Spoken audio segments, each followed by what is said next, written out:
Selamat pagi Indonesia, salam gotong royong. Negara.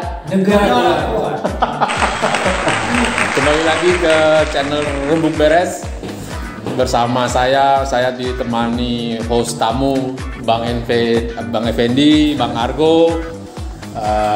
Kalau ada dua temen ini berarti urusan kesehatan, Bang. DKR. Nah, teman kita Bang Effendi dan Bang Argo ngundang channel kita untuk istilahnya berembuk agar ada yang bisa kita bereskan di Rumah Sakit Mulia, Tangerang bersama Pak Mang Hendi. Mang Hendi, panggilnya Mang. Ya, kalau kita Mang. Nah, jadi kita bicara pengalaman dan keadaan sekarang tentang ini ya, pelayanan kesehatan dan kalau kita bicara DKR ya jaminan hak kesehatan warga negara bekerja sama ya dengan dengan Rumah Sakit Mulia.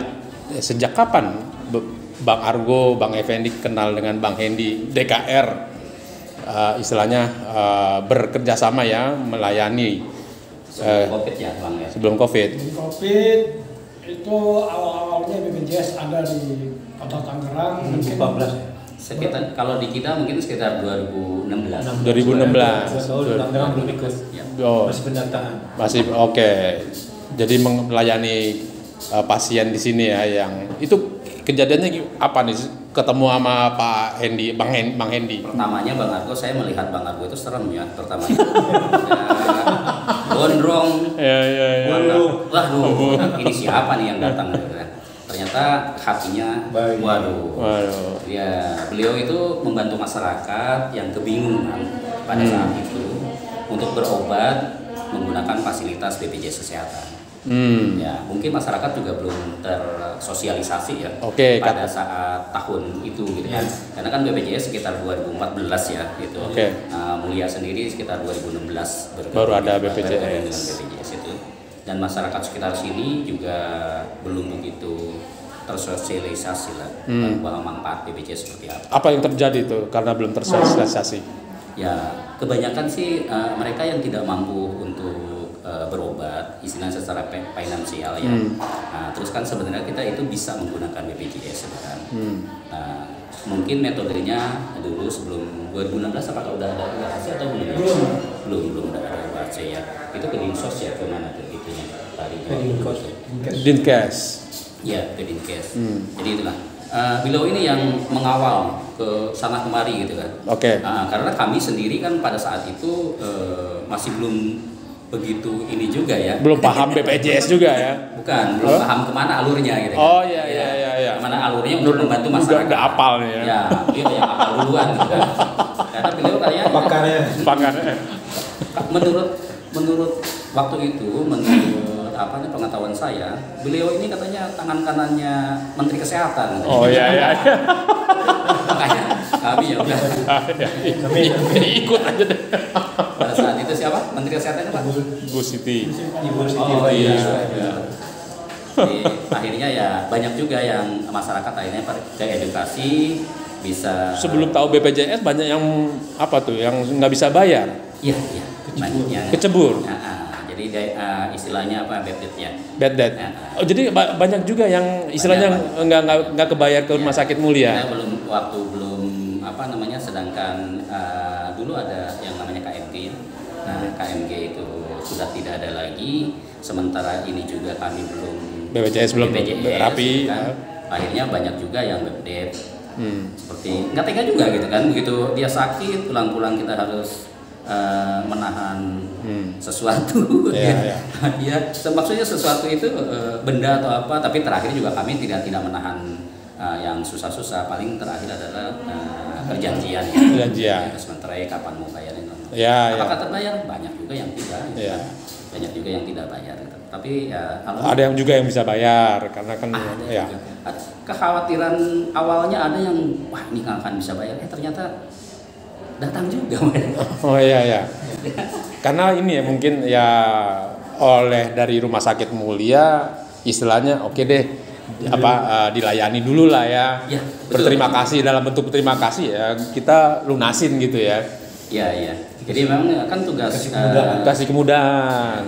Ada beberapa maksud sebenarnya kalau rumah sakit itu mungkin rumah sakit manapun termasuk rumah sakit Mulia itu life saving itu ya tidak boleh ditanyakan dulu bahwa dia bayar atau tidak, tapi ya kita bantu dulu gitu kan. Ya. Tapi, seperti apa yang dikatakan Bang Argo, masuk rumah sakit dulu, dilayani dulu. Nah, itu kan yang life saving ya, yang gawat darurat itu memang kewajiban rumah sakit demikian gitu kan. Ya kadang-kadang juga masyarakat ketika sudah sembuh malah marah-marah nggak mau bayar. Ada yang begitu, nggak semua ya, nggak semua. Tapi tetap harus dihadapi. Ya, tapi dengan adanya ini, gitu kan, dalam keadaan darurat kan dengan BPJS itu bisa. Tapi kalau untuk yang UHC kayaknya BPJS tidak bisa kalau untuk UHC yang nggak ada gitu karena terlalu sempit gitu ya waktunya kan. Oke. Waktunya terlalu sempit. Kalau UHC itu program dari mana? Dari sejak Pak Wali Kota setelah Pak Wali Tangkot. Tangerang Kota. Pak Arif. Ya, Pak Arif. UHC ya, dari programnya Pak Arif ya. Ya, karena waktu itu Pak Wahidin menggunakan KMG. Kartu multiguna itu tidak ke BPJS, jadi di anggarannya langsung di anggaran kota. Dibiayai kota. Mungkin karena undang-undang tidak boleh kan, jadi pindah ke UHC. Kan? UHC itu iuran BPJS-nya dibayarkan oleh pemerintah. Oke. Jadi sebenarnya semuanya BPJS tapi ditanggung oleh Pemkot. Yang tidak mampu itu kalau yang statusnya karyawan baik PNS maupun karyawan swasta itu kan yang pemberi kerja yang membayarkan. Yang tidak punya itu di Kota Tangerang itu dibayarkan oleh pemerintah kota. Jadi asal KTP-nya Tangerang Kota nggak bisa bayar. UHC turun. Ya, pertama kali masuk karena sudah kerjasama juga ya dengan Tangerang Kota dan ini sekitar itu begitu masuk dia kelihatan tidak mampu atau apa kita kasih solusi itu bisa dengan UHC. Ya. Dengan UHC caranya bagaimana? Rumah sakit Mulia yang ngurusin apa bantuan DKR? Awal-awalnya dengan DKR. Kalau sekarang udah rumah sakit Mulia. Karena udah ada linknya. Udah ada linknya. Jadi DKR peran pertama ya. Dulu. Yang ngerti. Gimana Bang? Ya karena dulu itu BPJS itu banyak rumah sakit yang tidak bekerjasama dengan BPJS. Karena bukan persoalan rumah sakit nggak mau bekerjasama dengan BPJS. Tapi BPJS-nya lah mempersulit kerjasamanya rumah sakit terhadap BPJS. Oh, dulu. Dulu itu masih pilih-pilih. Sekarang wajib. Ya. Salah satunya adalah kita DKR itu ketemu dengan Pak Suhaili itu punya cerita tentang sudah mengajukan permohonan untuk kerjasama dengan BPJS. Itu tidak ada jawaban dari BPJS. Lama sekali itu mungkin karena kita nggak tahu juga ya, mungkin pada saat itu dibatasi juga atau ini, tapi kan undang-undang akhirnya turun, instruksi dari atas itu turun, semua rumah sakit harus ya wajib. Nggak wajib sih sebenarnya, ada juga yang nggak sampai sekarang di ada ya, oke siap, ada juga yang belum ya kan. Maksudnya begitu kita ngajukan di kredensial itu memenuhi minimal pelayanan enggak gitu kan. Ya BPJS juga kan nggak ngasih sembarangan ke rumah sakit yang standarnya rendah gitu kan. Jadi di kredensial itu harus mutu pelayanannya sudah memenuhi syarat. Dan memenuhi syaratnya itu tidak main-main, udah mendekati ke akreditasi kan.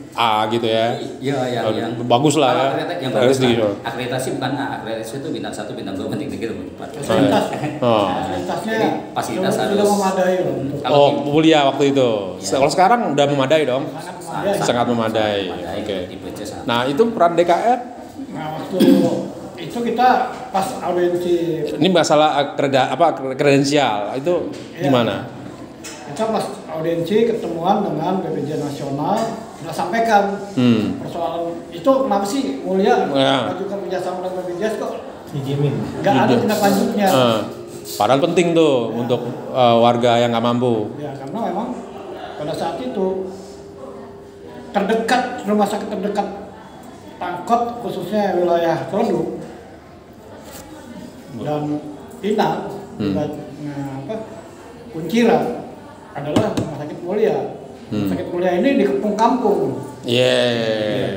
Nah persoalannya kalau rumah sakit Mulia ini tidak diberikan segera kebijakan atau kerjasama dengan BPJS, rumah sakit mulia akan kewalahan. Tapi persoalan masyarakat yang tidak mampu. Nah, sedangkan BPJS ini kan menangani masyarakat yang tidak mampu. Khususnya. Jaminan hak. Nah, cuma persoalannya pada saat itu tidak ada UAC atau PBI kalau sekarang dia. Belum ada kebijakan. PBI, oke. Jadi ada kekosongan kebijakan di Kota Tangerang tuh pada saat awalnya pakai KMG ke UHC. Ya, KMG dicabut ke UHC. Pada saat saya kurang begitu apal ya, belum begitu ingat gitu kapan diputus KMG terus jadi UHC itu. Ya, butuh proses lah ya. Saya kekosongannya lupa berapa lama atau berapa ini gitu kan. Nah itu aja sih yang sebenarnya kesini-sininya sih sudah mulai bagus lah ya. Sudah intinya kemarin DKR mendesak BPJS sehingga BPJS mulailah itu ya. Harus ada kebijakan tentang BPJS PBI di setiap wilayah harus ada. Kota di wilayah Provinsi Tangerang. Provinsi Banten. Provinsi awal ceritanya saya ketemu Pak Soendi atau hubungan dengan Mulia. Memang awal pertamanya ada pasien Pak ya. Kita mengajukan kebijakan waktu itu ketemu dengan Pak Soendi. Ternyata bukan hanya rumah sakit Mulia yang tidak bekerjasama dengan BPJS, bukan nggak kerjasama, tapi pengajuannya masih tertunda. Nggak tahu apa alasannya. Yang jelas rumah sakit Mulia sudah mengajukan atau rumah sakit yang lainnya juga sudah mengajukan, tapi belum dijawab. Nah, itulah awal pertama saya ketemu dengan Pak Soendi mengajukan kebijakan rumah sakit berdasarkan undang-undang rumah sakit tentang pasien. Nah, ya alhamdulillah Pak Soendi orangnya proaktif, karena sosialnya tinggi juga, ngerti lah. Corporation yang tinggi. Ngerti lah namanya pasien-pasien tidak mampu dan mengerti lah undang-undang rumah sakit. Kita kerjasama, mau diarahkan, nah dilalah. Setelah ketemu BPJS, ceritanya kita melakukan audiensi aksi demo ke BPJS nasional. Oke. Yang menolak pada saat itu iuran BPJS Pak mau dinaikkan. Persoalannya adalah masyarakat kan bayar iuran itu sudah kesulitan, dan yang bayar iuran pun banyak juga yang nunggak kok mau dinaikkan. Akhirnya kita melakukan aksi itu menolak iuran BPJS dinaikkan. Nah, ketemulah kita dengan staf, dengan orang BPJS nasional, ketemu dengan direktur BPJS nasional yang diwakili oleh Pak Irfan sebagai taksusnya, staf khususnya.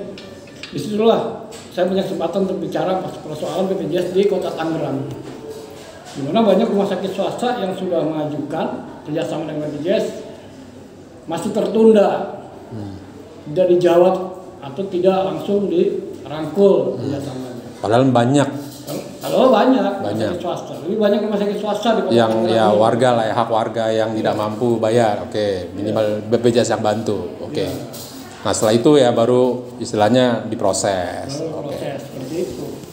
Nah, jadi sejak itulah DKR melalui Pak Soendi ada kerjasama dengan Rumah Sakit Mulia. Jadi kita punya link ke Rumah Sakit Mulia itu melalui Pak Soendi.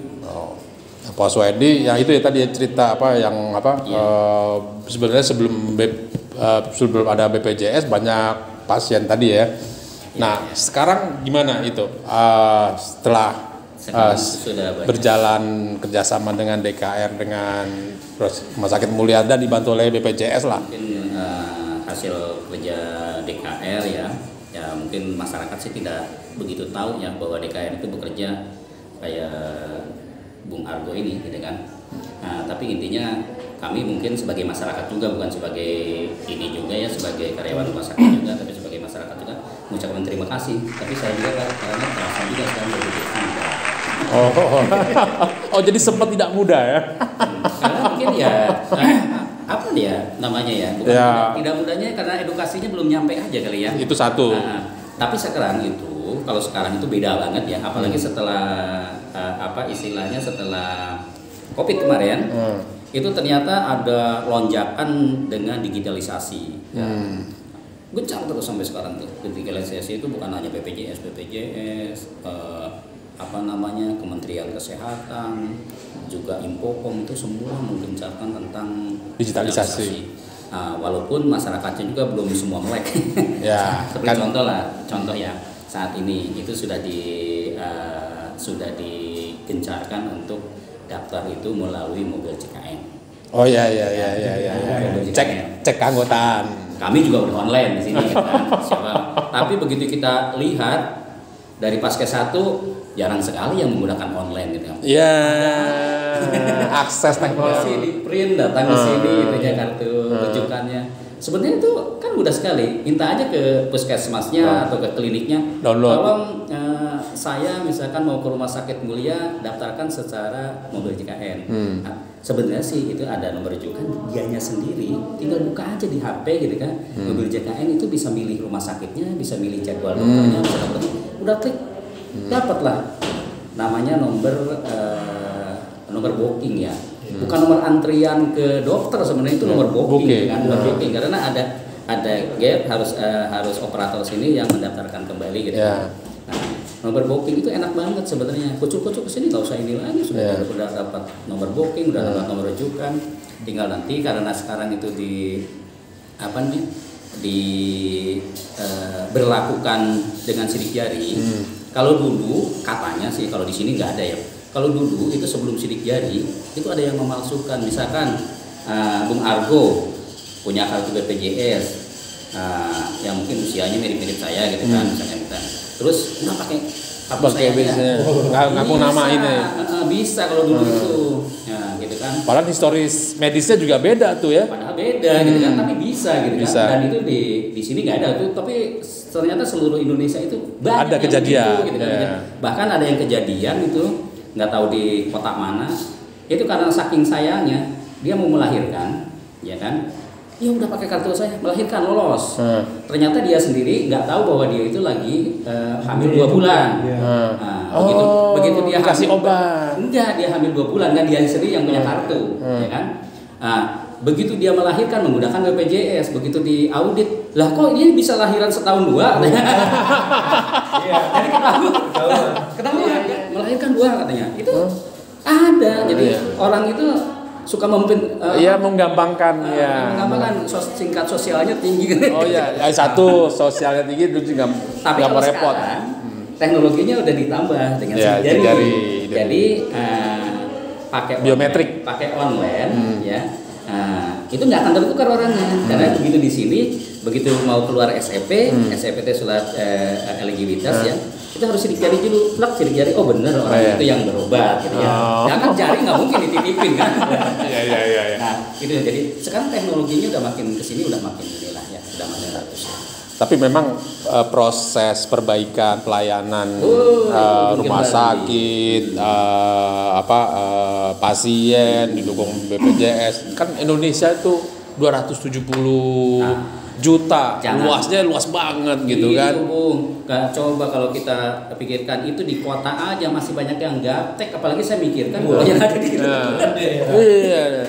Ini aja baru Tangerang kota gapteknya banyak. Edukasinya kurang. Ya. Edukasinya yang kurang.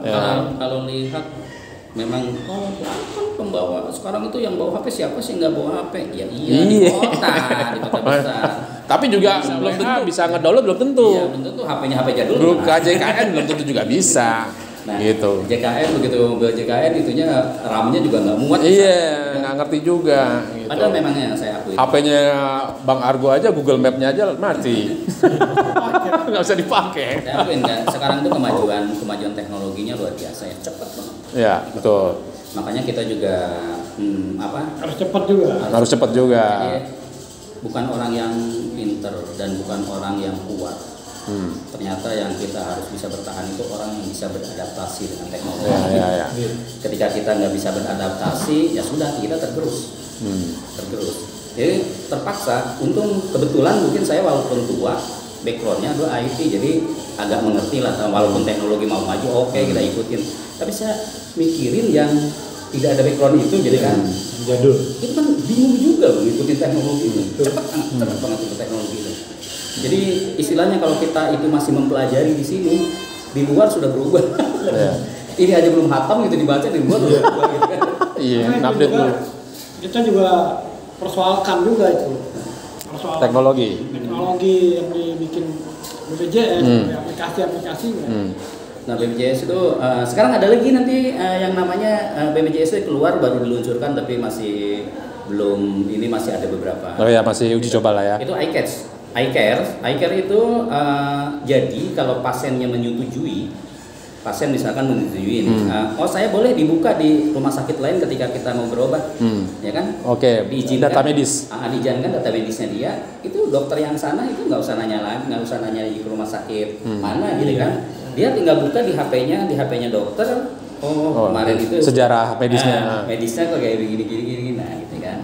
Jadi nggak perlu bawa rekam medis lagi. Nggak perlu misalkan, saya minta rekam medis dong di itu gitu. Di rumah sakit itu nggak perlu. Dengan iCare yang diluncurkan oleh BPJS itu nanti itu bisa buka, tapi tetaplah dengan persetujuan. Ya.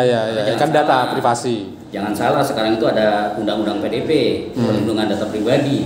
Kalau tidak diizinkan, besar banget itu kan dendanya. Berapa miliar tuh, kalau nggak salah 5 miliar atau berapa, saya nggak tahu itu dendanya. Yang pasti udah ada PDP gitu ya kan. Jadi harus persetujuan dulu. Persetujuan data pribadi. Itu satu solusi yang bagus, yang cepat. Bisa ngebantu DKR sebenarnya ya. Buat rujukan pasien. Rujukan pasien. Hmm. Jadi kalau merujuk pasien, misalkan dari sini tipe C, misalkan bisa ke tipe A, misalkan gitu. Karena data. Tidak perlu lagi harus membawa resume medis, harus membawa kayak dulu ya kan. Data rekam medis. Dia hanya dokter sana bisa dengan membuka iCare itu rekam medis itunya diinikan, dibolehkan oleh pasiennya. Dia nanti buka, ternyata data-datanya ini, dia bisa membaca gitu dokter yang sana itu.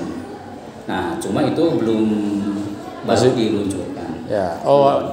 Butuh edukasi lagi. Bukan edukasi lagi, penyempurnaan lagi. Belum sempurna. Siap. Persoalan resume medis itu memang sebuah persoalan tersendiri buat keluarga pasien rujukan. Oh gitu.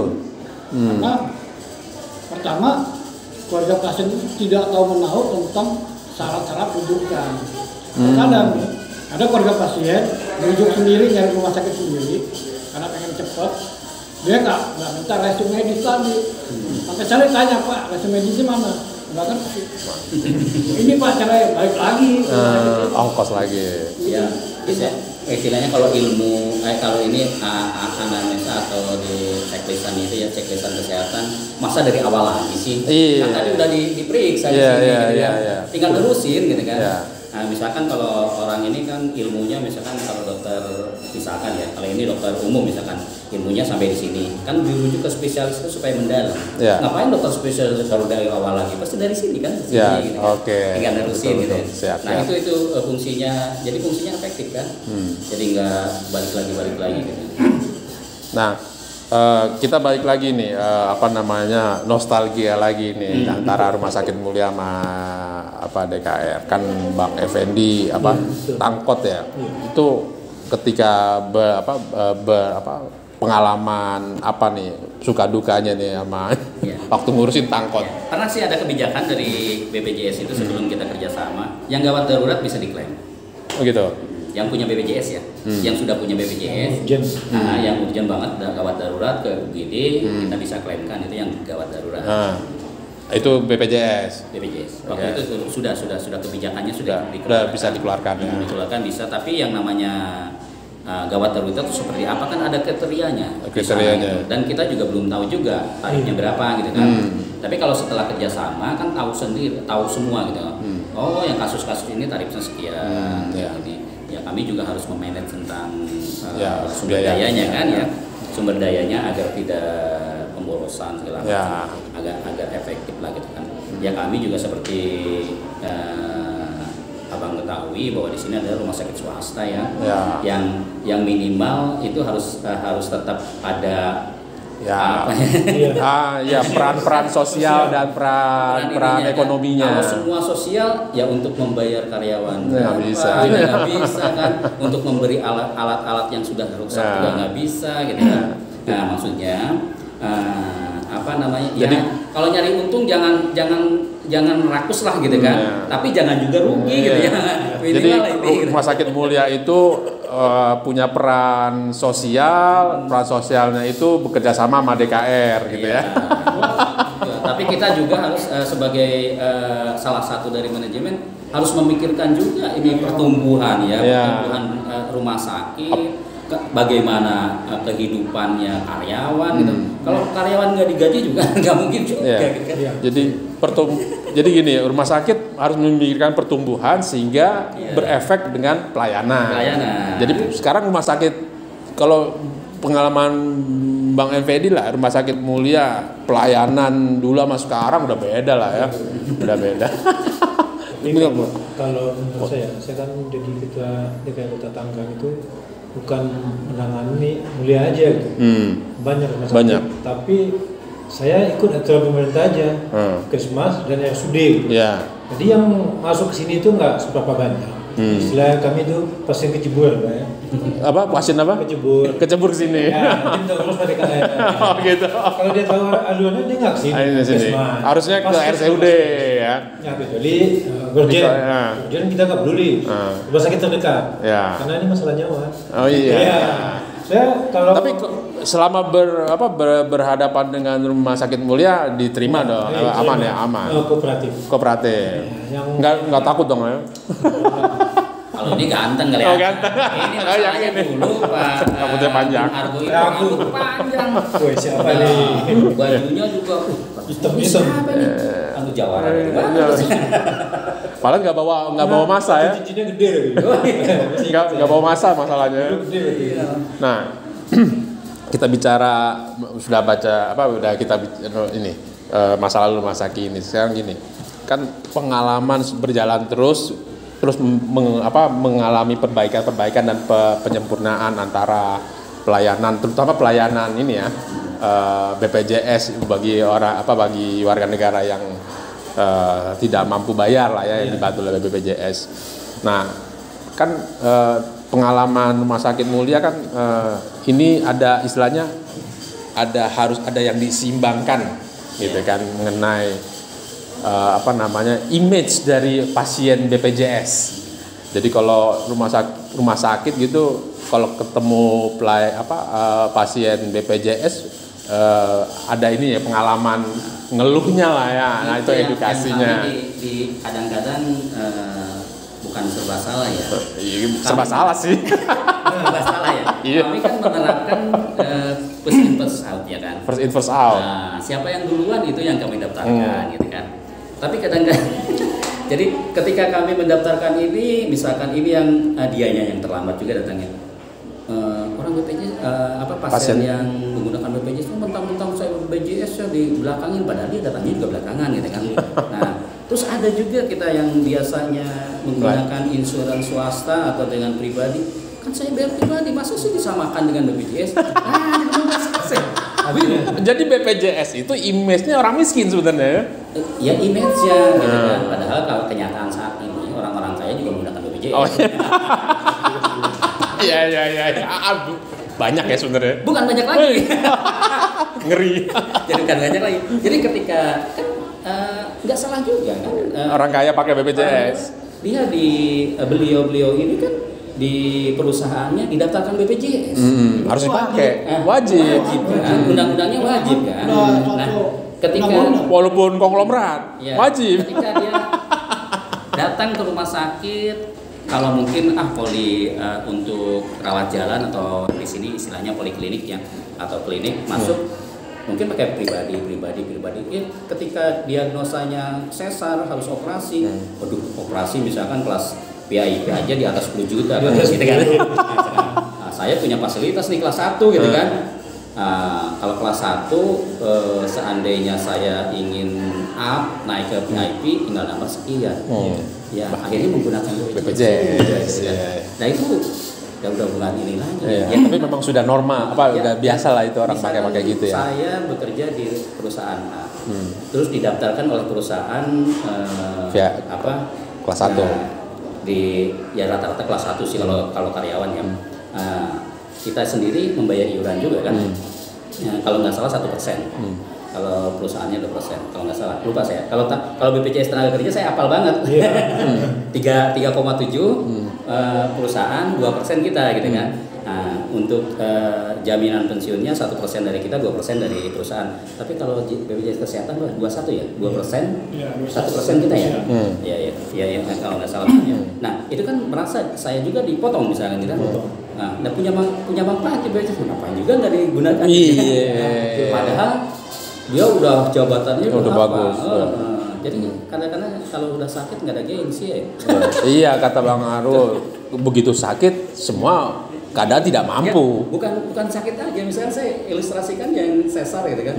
Dia pikir, waduh, daripada katanya ini harga saya di atas 10 juta kalau PIP gitu kan. Mungkin di PIP di tempat lain ada yang 20 juta dan segala. Anggaplah dia 15 juta lah kan. Mikir-mikir anak laki-laki 15 juta, mendingan untuk kekah beli kambing 2 ya. Keselamatan.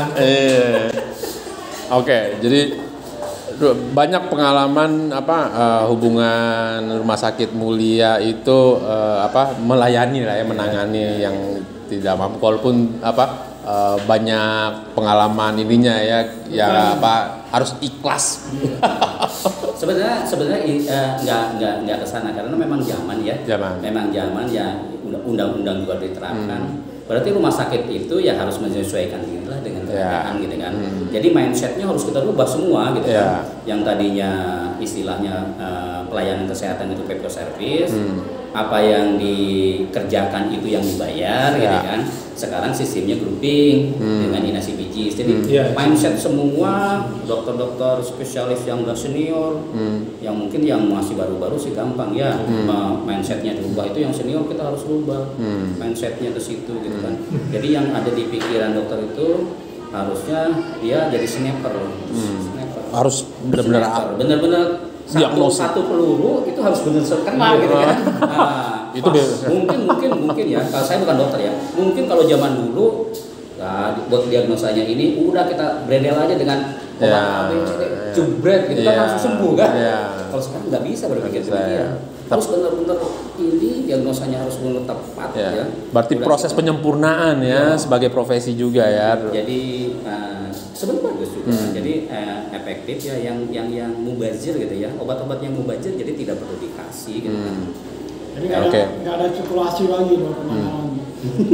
Nggak spekulasi. Spekulasi lagi dalam penanganan. Ini Bang Argo yang ini ya, urusan spekulasi obat ya. Nanti kalau spekulasi obat nanti kita bicara Bang Argo sendiri ya. Ada juga kan, ini obat nggak dijamin. Ada juga kan Pak ya? Nggak dijamin BPJS. Ngomong lah siapa ya? Itu sebenarnya ya, itu di dalam perjanjian MOU tidak boleh demikian. Justru harusnya mindset atau cara memberikan obat sebagai tenaga medis itu harus tepat. Tidak ada istilahnya. Menurut saya ini harus obatnya ini. Padahal di katalog itu tidak ada. Tidak masuk. Pada akhirnya ya bagaimana coba bagian administrasi, bagian farmasi. Terpaksa ini padahal padahal farmasi bisa aja konsultasi dengan dokter ini tidak dijaminnya itu bukan ke pasien, tidak jaminnya ke dokter, bukan tidaknya dok ini tidak memasuki itu anggaran yang ada obat yang sama kok bisa digunakan ini. Kan bukan namanya, bukan mereknya, yang penting kan kandungan zat obatnya bisa sembuh tidak, ya bukan mereknya yang kalau pengalaman kami, kadang kami yang balik ke dokter, dok tolong ganti dong itu yang sesuai dengan jaminan. Ya selalu koordinasi sama berarti sebenarnya relawan kesehatan DKR juga harus tahu itu ya. Kalau dilihat dari Pomerarium itu sebenarnya udah hampir lengkap lah ya. Mungkin 90 sekian mungkin yang makanya berani yang orang-orang analis tentang obat mungkin Pak Argo dan ini mungkin mengerti gitu ya, berapa persen sebenarnya sudah tercakup semua obat-obatnya. Asal gimana ya? Mungkin pengetahuan tentang obatnya. Tapi kalau cerita dokter Michael lain lagi, bayar 2.000 udah mau ya Pak. Kadang kita ngomong kayak gini sama dokter, satu pasien 2.000. Itu di Paskes ya? Dulu. Di Paskes 3.000. Jadi persoalannya persoalan rumah sakit dan pelayanan penanganan di bidang sistem jaminan BPJS ini, kan persoalannya cuma tidak ada kerjasamanya dari aparatur birokrasi pemerintahan di birokrasi pemerintahan yang mendukung adanya sistem BPJS. Salah satunya adalah mulai tingkat RT, RW, kelurahan, dan kecamatan. Mereka punya kader, tapi tidak dimanfaatkan untuk sosialisasi edukasi tentang pelayanan BPJS. Sampai ada kesalahpahaman, dia udah waktunya pulang, dipulangin nggak mau. Nyaman kali. Sakit. Merasa sakit. Merasa sakit. Kedua, mereka nggak tahu juga tentang obat-obatan. Terus mereka juga nggak tahu juga kalau BPJS yang mandiri tidak aktif. Karena mereka nggak pernah ngecek, Pak. Makanya sekarang ada sistem terbaru yang dibuat BPJS mulai 2 tahun yang lalu, scanning. Kalau dia tidak punya BPJS, baik yang mandiri, pertama yang paling utama adalah BPJS IKN yang gratis. Ya. Kalau dalam 1 tahun nggak scanning, dia bisa dinonaktifkan. Karena BPJS nggak pernah dipakai. Kan begitu dia sakit, dia karena nggak pernah scanning, rumah sakit nonaktif, Pak. Kaget. Oh, ada yang gitu ya? Ada Pak, sudah mulai, Pak. Jadi 2 tahun yang lalu. Nggak dipergunakan. Harus scanning pokoknya. Iya. Pokoknya harus bisa. scanning. DKR bisa lah bantu kalau urusan lupa scanning itu ya. Kalau scanning itu sebenarnya datang aja ke Puskesmas, serah mau periksa pura-pura batuk gitu ya. Dia sehat, bilang saya pura-pura batuk. Scanning. Yang penting sakit, yang penting judulnya scanning. Tes kes, ngabsen. Ngabsen. Tiap tahun harus ngabsen ke Puskesmas. Lapor diri. Lapor ke BPJS. Setahun nggak pernah dipakai. Iya. Orang sehat berarti benar-benar dianggap BPJS dulu sehat lah ya, lo nggak perlu BPJS kali ya. Makanya beda dengan Jokesmas kan. Tapi mungkin bukan itu ya. Tapi kalau pendataan itu kan tidak sempurna ya. Kayaknya untuk itu kayaknya ini datanya bener enggak, karena pemerintah itu selalu membayarkan BPJS dengan rutin dari data yang dimasukin di situ dibayarkan. Bisa aja kan si pasien ini atau peserta ini dia udah pindah di bawah suaminya atau kemana keluar, jadi saudara bertahun-tahun tidak aktif. Wajar juga harusnya dicek lagi, harus scanning lagi. Jadi bukan nggak sakit, orang kesakitan tuh yang sehat-sehat juga ada, yang 5 tahun nggak sakit juga ada. Banyak sih. Tapi banyak yang penduduk kota Tangerang itu kan bisa dia nikah dengan ini pindah atau bekerja, dia tiba-tiba dapat pekerjaan di luar kota, pindah nggak pulang-pulang gitu kan. Nah, sedangkan pemerintah kota Tangerang masih membayarkan PBI-nya itu. Ya, makanya harus scanning. Harus scanning. Sayang juga kan kalau nggak dimanfaatkan oleh peserta lain. Karena bisa musik itu aja kalau nggak dipakai kan. Kembali ke seluruh Indonesia. Oke, saya ngambil kesimpulan. Ya, paling penting kesimpulan yang kita temui tadi nih pagi ini. Jadi bahwa peran BPJS itu sebenarnya proses penyempurnaan, dan kita sebagai warga juga sebenarnya harus mendukung lah ya.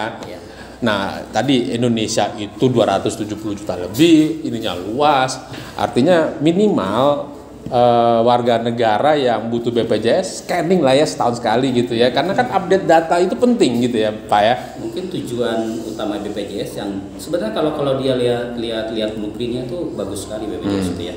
Jadi peran dari paskes itu sebenarnya membina, kan ada kapitasi ya, 3.000 orang, sekian ribu orang.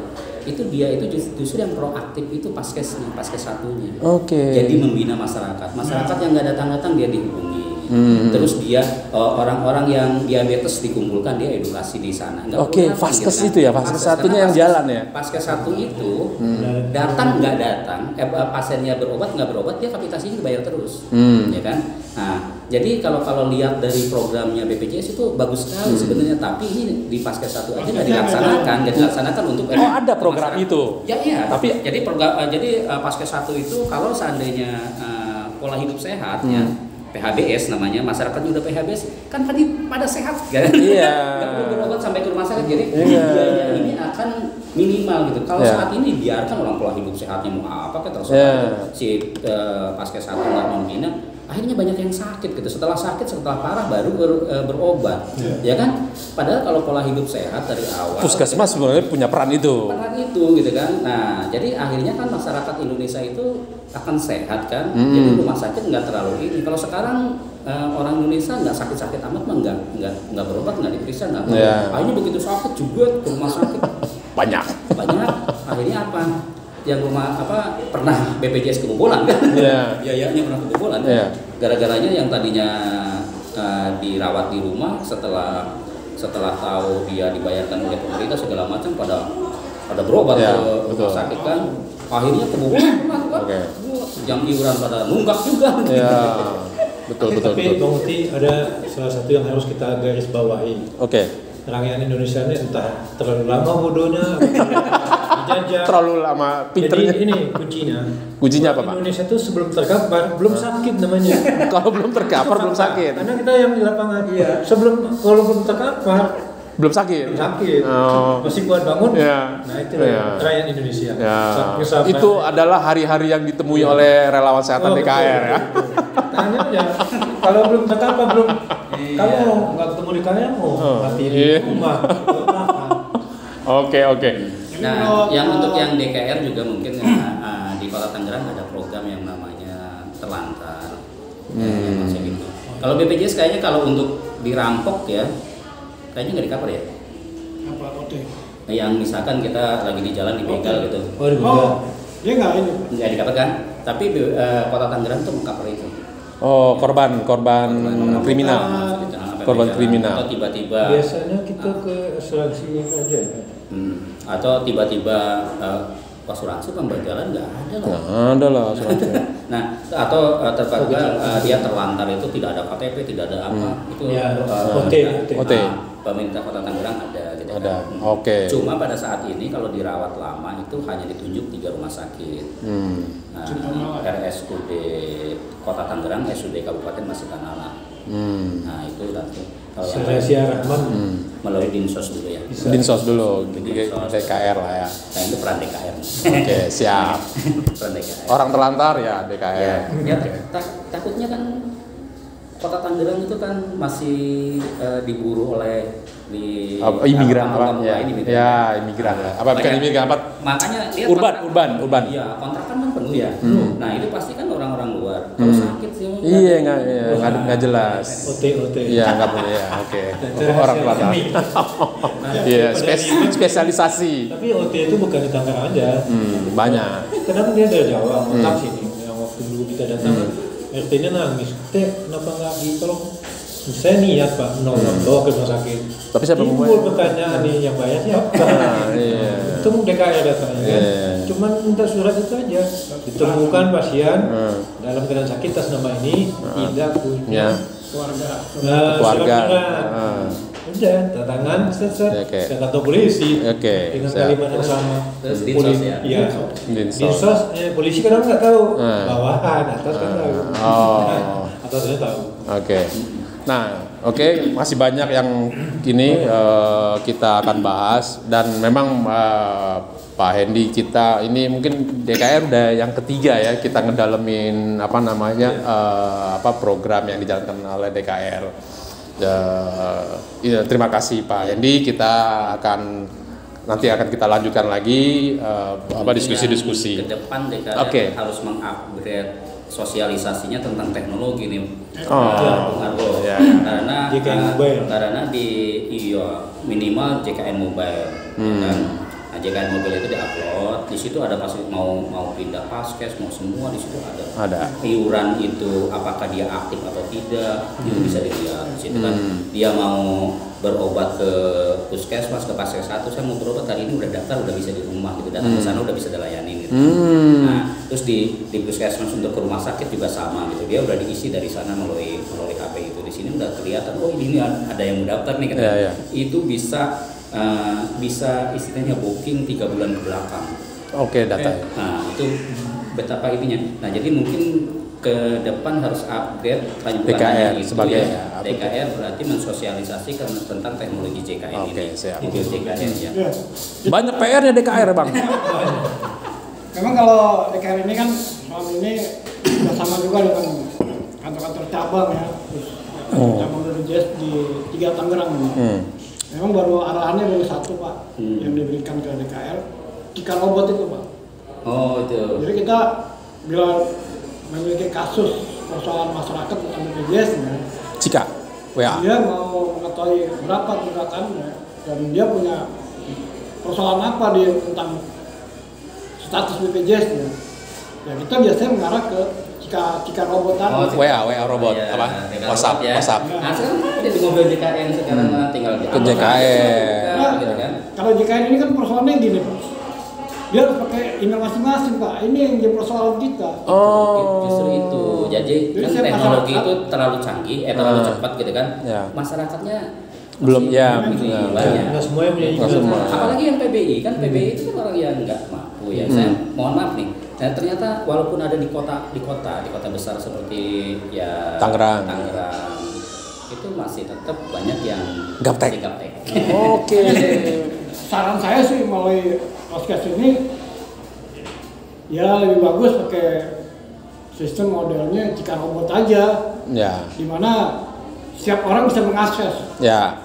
Setiap orang bisa bergotong royong ngebantu lah ya. Dipermudah. Tetapi persoalan mobil JKN ini nggak setiap orang bisa buka.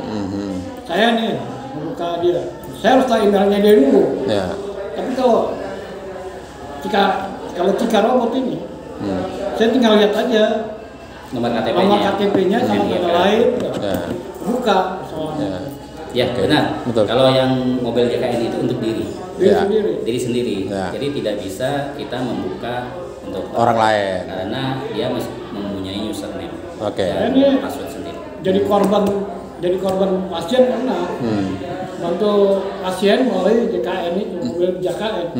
Saya daftarkan Pak pakai email saya, tak mandiri, nggak dibayar tagihannya ke saya terus. Saya cuma bantuin daftarin doang. Pakai email saya, tagihannya saya terus 2 juta, 3 juta. Oh iya. Maaf, aduh. Ya berarti bukan salahnya pasien, salahnya Bang Argo dong ya. Saya niatnya. Saya pikir itu bisa dihapus, bisa dilaporkan ke cabang BPJS. Nyata nggak bisa juga dihapus. Sistem itu bisa dihapus kan. Oh iya. Ini kan data penting. Iya. Nggak bisa Pak, ini mau nggak mau Pak, bilangin aja katanya. Iya. Tagihan ini tiap bulan ini masuk saya terus ini. Di email saya juga dulu banyak. Memang kan itu ada nomor teleponnya. Silakan dihubungin aja. Telepon aja.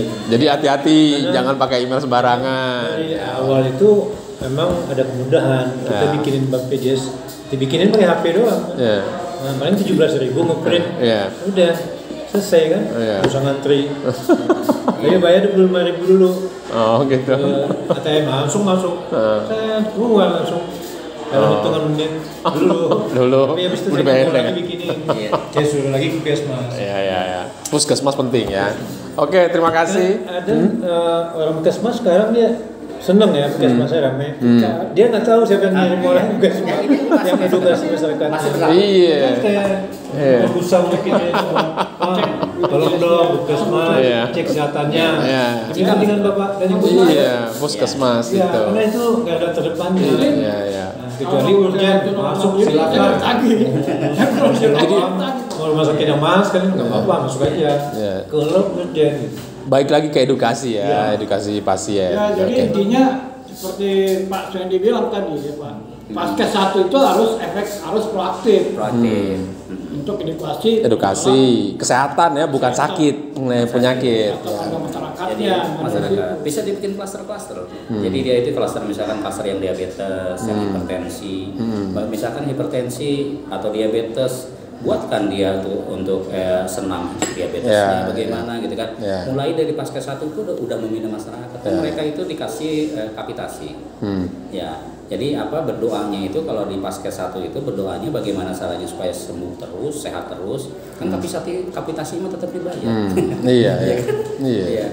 mau datang mau enggak berobat ke Paskes 1 itu Paskes 1 kalau dia memiliki peserta, nah itu kan Paskes 1-nya sendiri kalau melihat proaktif begitu, masyarakat juga senang, saya mau ke Paskes dia aja gitu kan. Lebih melayani ya. Lebih enak nih, saya dibina gitu kan. Paskes 1-nya yang proaktif gitu. Jadi Paskesnya misalkan puskesmasnya atau Paskes 1-nya atau klinik-kliniknya itu kelihatan sepi, padahal dia mengadakan di RW sana, RW sini, dokter gitu kan, dikumpulkan gitu kan. Nah, jarang terjadi. Idenya BPJS itu seperti itu gitu kan. Jadi bagus kan gitu kan, pola hidup sehat kan. Kamu jangan ngerokok atau jangan begadang malam karena jam 11 sampai jam sekian itu harus gitu, kalau enggak nanti liver segala macam itu. Kalau udah diedukasi dari awal pada sehat semua. Kalau sehat semua, ada sehat kan? Pengobatan gratis, jadi masyarakat datang. Nah dokternya ngomong kan itu juga. Dikirimin dokter, asisten dokter obat. Ke depan itu harus dibalik, bukan pengobatan gratis. Tapi justru edukasi bagaimana pola hidup sehat gitu. Jangan sampai acara lah ya. Karena sakit itu acara kesehatan ya. Kan?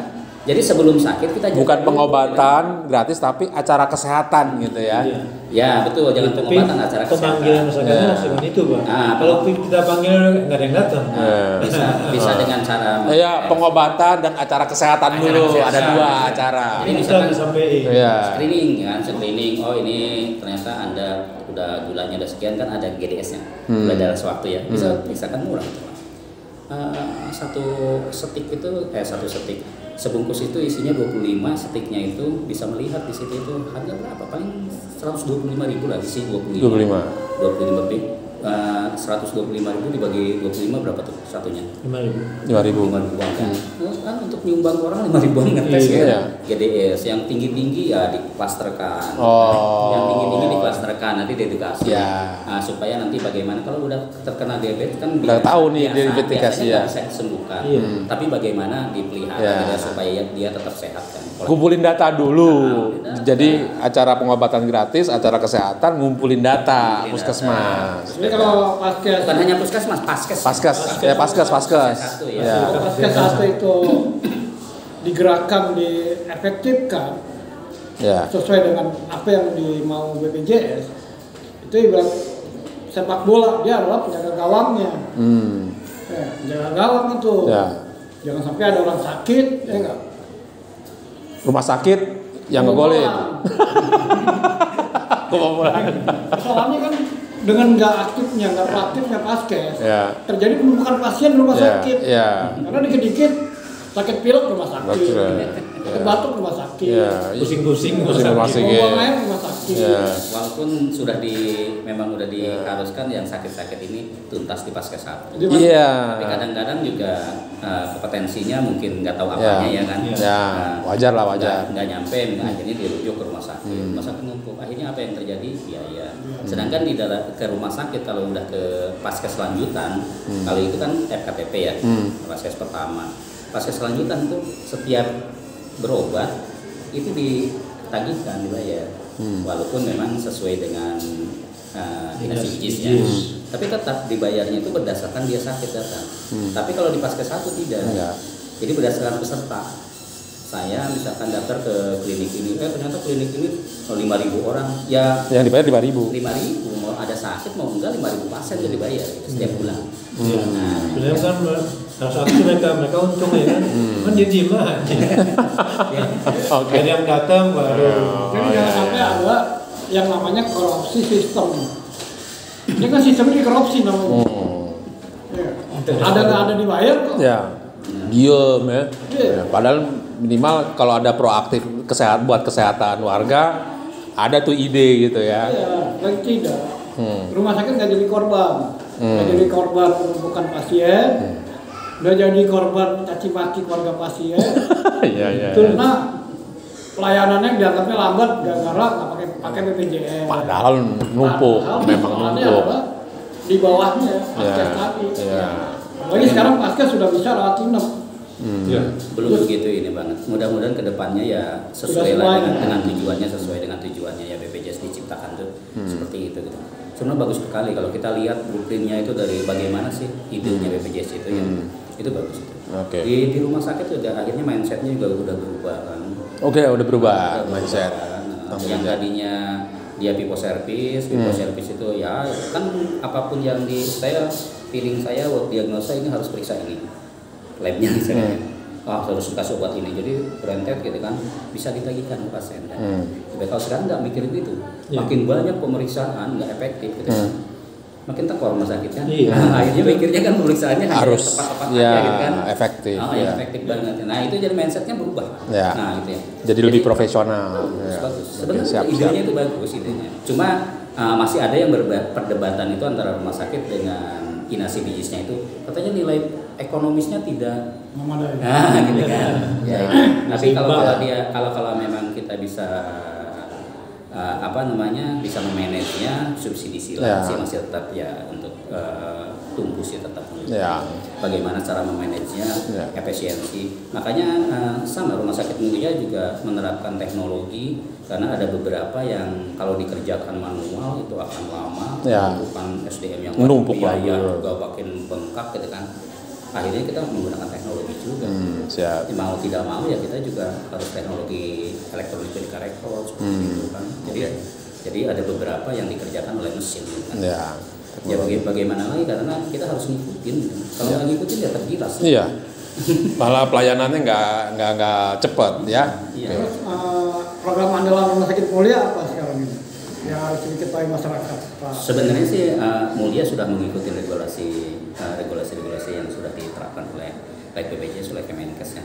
Karena kita juga kalau memang ini sendiri loncatan itu saat ini gila-gilaan gitu. Loncatan teknologi kalau ngikutin juga biayanya juga sangat tinggi juga.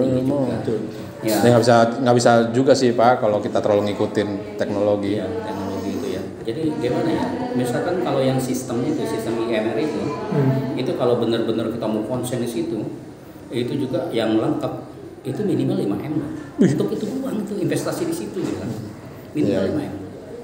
Pondok Indah katanya sih kata orang yang pembicara itu 90M investasinya untuk teknologi.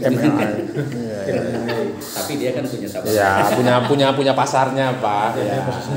Nah, itu gila teknologi saya nggak bisa diini lagi. Jadi yang kecil-kecilnya terpaksa kita ngikutin juga cuma kalau kita harap ya paling ya kita kuatnya nih di sini ya kuatnya ya sekitar investasinya 2M paling tinggi ya. Kalau belum waktunya sampai doain gitu kan untuk teknologi gitu. Tapi gimana lagi ya kita harus ngikutin bridging sana bridging sini. Bridging itu menggabungkan antara program sini dengan program sana. Misalkan yang kita sendiri dengan Piklem itu yang punyanya BPJS, kita bridgingkan dengan SIM-RS yang punya kita gitu kan. Terus juga untuk klaimnya iklaim namanya gitu kan. Terus mobil JKN, ketersediaan tempat tidur, Apicare namanya itu. Jadi BPJS sendiri memiliki aplikasi-aplikasi yang kita bridgingkan. Jadi kita Apicare itu bisa dilihat di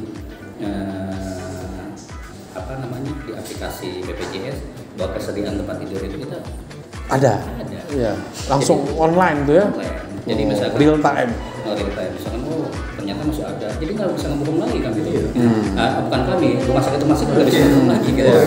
Kasih benar nih. Berangkat lah. Kecuali yang membuat sistemnya dibikin-bikin. Nggak mungkin. Oke. Tuh kan masih banyak yang mesti dibahas sebenarnya mengenai pelayanan kesehatan, tapi ini akan kita dalamin lagi Pak Endi, Bang Argo, Bang Effendi. Next time akan kita ketemu lagi Pak. Izin terima kasih kepada Rumah Sakit Mulia Pak Endi.